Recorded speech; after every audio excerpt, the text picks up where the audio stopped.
Blinding lights, lost in your eyes, feeling the pressure. You and I, spending the night, chasing forever.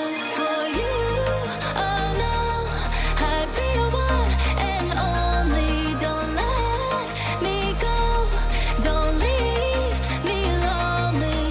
Say you'll stay through the pain, say you won't go running.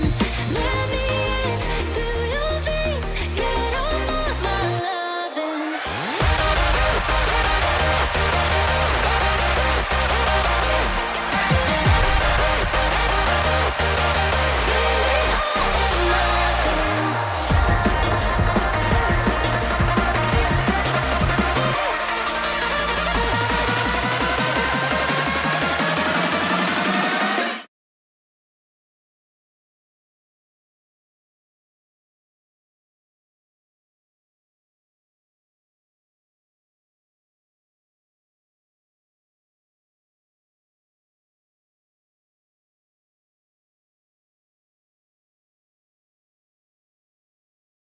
Ape Zaboomafoo Rises and Valhalla Berserkers. It is going to be a fearless best of 5 today, and I'm looking forward to seeing what we get because I did the IBSG games just not that long ago, and we got a pretty quick 3-0, and we were hoping for some competitive games. This time, we have the first seed of the playoffs versus the second seed of the playoffs. You're gonna be waiting for a pretty high level competitive game between those two teams, Zubumafu versus Valhalla. I believe like we have seen them across the league playing versus each other. And right now we're already into the draft. I can see the Shen. You're gonna try to play around someone. You're gonna be probably protecting your AD carry, and you're having some mage to deal some damage. Yeah, I think these are pretty standard picks coming out from the side of Zabumafu. We do know that First Game Life plays quite a bit of that Shen.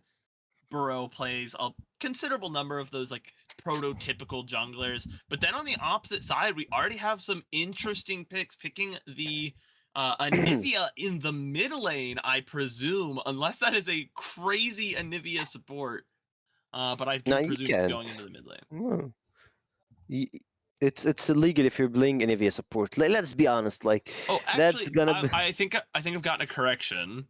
I think this is the okay. in-game draft, so I believe they have already done. Yes, they have already done the Yeah, draft yeah, order. So now we are just seeing the positional draft here. Gotcha. exactly. Yeah, like either way, you can just like play Anivia and support. If you're doing that, you should be locked down in jail for life sentence. You can't. You just can't. It's illegal, and I believe that Valhalla are going for like they're trying to mimic one of I'm not sure which team actually played Milieu Vayne plus having Anivia in mid lane. I feel like they're trying to mimic HLE, if I'm not mistaken, from the Warlords. Team Valhalla on the other side, we're having a pretty standard combo.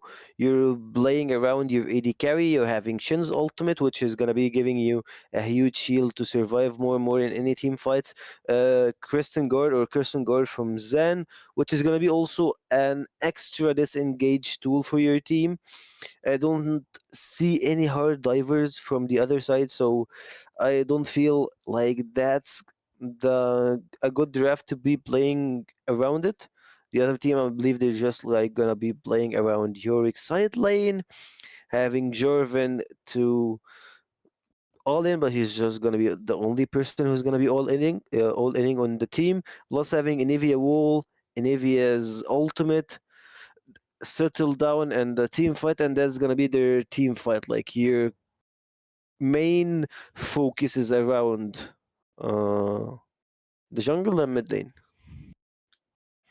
Main focus. You are looking at the jungle and the mid lane, and to me, it looks like they have this comp kind of set up in a way to just try and disrupt, add in a lot of different terrains. You have the Yorick baby cage, you have the Ragnarok on the J4 ultimate, and then you have the you have the Condemn to take advantage of all of the various terrains they're creating. So I see them Mm, kind of having a chaotic approach, whereas I think Sabumafu has a much more straightforward draft plan. I am interested to see, which team starts out kind of looking for that initial initiative, because Vayne is a fine-ish laner, but both Vayne and Jinx wanting to play much more for the later game team fights. true. And also, both AD carries. Um, Jinx is speaking of Jinx, she needs to get some resets. So you're basically gonna try to burst down Jarvan, try to burst down any other target to be able to get your reset. And once Jinx gets crazy, it's gonna be over for the enemy team. Also, Vayne, if she got a reset once she is on her ultimate, she's gonna get an extra added time for the ultimate duration, and she's gonna be having more time into invisibility from the queues. So both teams are playing on resets, but the question is who's gonna be able to translate this in combat? Because like Keurig is mainly a side lane pressure champion. I don't see him doing a lot of things in team fights. I agree. He's definitely not nearly as competent a team fighter as the Shen. And with Zabumafu having that Shen and presumably also bringing teleport in the top side, they can do a lot of like very nasty global pressure. You can force a play in the bottom lane with all 5 of your members and then just immediately teleport back up to that top side to match that pressure because of the Stand United from the Shen. So I think it's a pretty good draft on the side of Zabumafu. I think the burden of execution to break things up and shake up fights in ways that are unexpected falls on Valhalla Berserkers to take it to Zabumafu and use their draft in unexpected ways. So for you, I really want to ask you a question. Which team are you going to be rooting for? Like, which team do you feel like, yeah, this team is going to be able to win this game? So I'm not sure I know enough about either team to claim that I'm rooting for one, but I think Only from draft, like only from draft draft. only. Only from draft. I much prefer Ape Zaboom Rises draft. I think they have a much more straightforward composition that kind of makes sense on its own and kind of plays itself to an extent. You know what your obvious win conditions are, but nothing is so unconventional that it can't function outside of the scope of the team. Where I feel that Valhalla Berserkers have set themselves up in this way where yes, they have all this terrain, they have all this disruption, but really, like you said, if it's not the Vayne getting resets in these fights, who do you see carrying these fights? As long as the Zabumafu can find that pick, if they can get into that backline with the Vayne, using their Hmm. Shinjao, using their Shen, or even the Aurora being used as an assassin, then I think it's going to be really, really hard for Valhalla to play this out. A lot of questions. Best of five. We're currently at the semi-finals.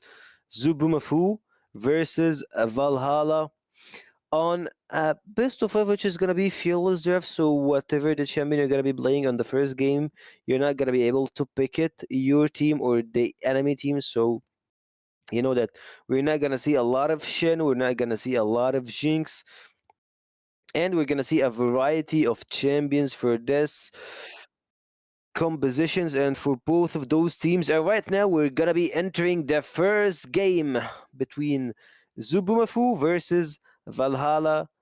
I'm not gonna continue reading the name because like I can see it. Valhalla Berserkers comes on in as the other team.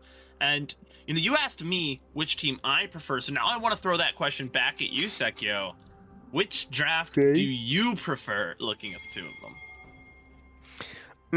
So me, I'm more of a risky guy. That guy who's just like, yeah, I wanna go for the harder draft. I wanna go for the not easy to execute one. I'm gonna be fair, like both drafts are pretty easy to execute, but I'm gonna go with Valhalla. We like Mm, to see that. We will see as we get onto the Rift, we see the pretty standard 5-point kind of stance from everybody. Everybody just spread across the map, guarding those jungle entrances. Nothing silly to be found here in this game one. that tracks so far with the champions we have. And like I'm gonna be like highlighting a little bit on both junglers. So when you're playing Zen, when you're playing Jarvan, you're gonna be one of those champions, or like you should be playing on the early game. Some of the players like to skip camps, which is unethical. It's a really bad way to start your game. You're gonna be losing a lot of tempo, or you can just go for the full clear. I prefer that you should full clear into bot lane because that's your carry potential. Like, who's gonna carry your game? A guy with a shovel in the top lane, or a girl that's wearing a small skirt, having a bow, and using a sunglasses at daylight. Sunglasses buff is noticeable and very important to your ability to carry the game. Exactly. Yeah, I 100% agree that full clear into the bot lane is pretty smart. And also, yeah, you can see that both of them are doing the same thing, so we're gonna be seeing a lot of action early on this game. And speaking of early levels, I believe that Vayne should get a little bit of an advantage, but like I don't know why they are playing that safe. That So, like Jinx did notably a few patches back, I think it was actually on patch 2020, that, or patch 1520, that it was Vayne that got the 20 range extension on her rockets at level 1, and it makes it much harder to deny her XP in this early game. So just a safe play, but not in the top side, as we're going to see both top laners slugging it out. A taunt from the Shen from first game life leads Yoshi away from his wave, but it's actually first game life that's going to lose out on that damage trade just a little bit in that top side. I mean, like, even if you got the extra range, even if that you have this advantage, I don't think that's legal to just like give the wave. You're playing two enchanter supports versus each other, and Milieu, she got like a better advantage when it comes to giving range, when it comes to playing, and right now you can see Jarvan at bot side. Jarvan does just step into the chomper, so nothing more to be found for that gank. And now it might be a re-gank here from the opposite side. The Xin Zhao is spotted out on the ward, gonna think better of it. Both junglers just going to return to business as usual, looking for this scuttle here. It is Whom who finds the scuttle.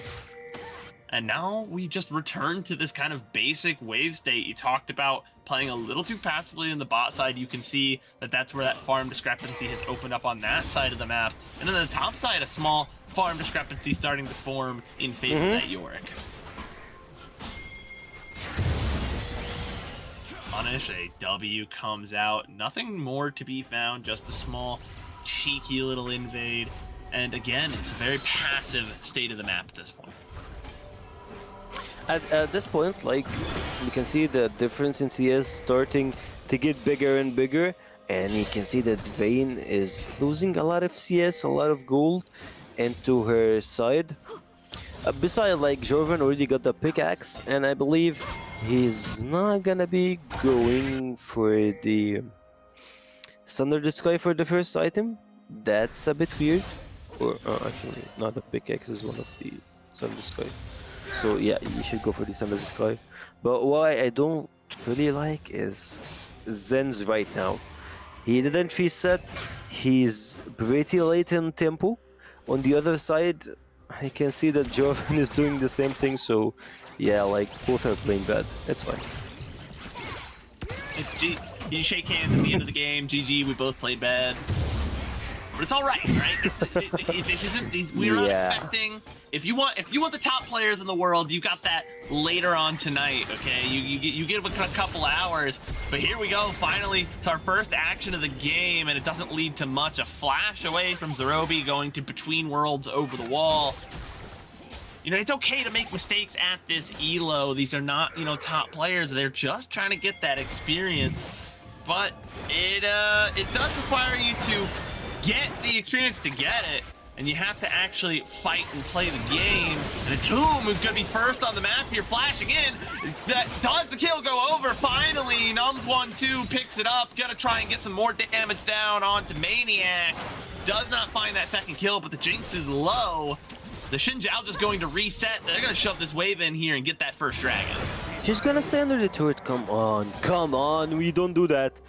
We don't do that, but like, I believe that Valhalla is just gonna leave it alone. So right now, speaking of what happened, I saw Jarvan just going for the enemy chickens, and he's basically, yeah, giving me this buff. It's not yours anymore. And right now, like, even when he got the enemy buff, he's pretty low when it comes to clearing his side, because like, look at his camps. We have 5 camps already spawning for this Jarvan, so that's gonna be giving a lot of time, and right now you're not gonna be able even to contest that Drake unless you do 50-50.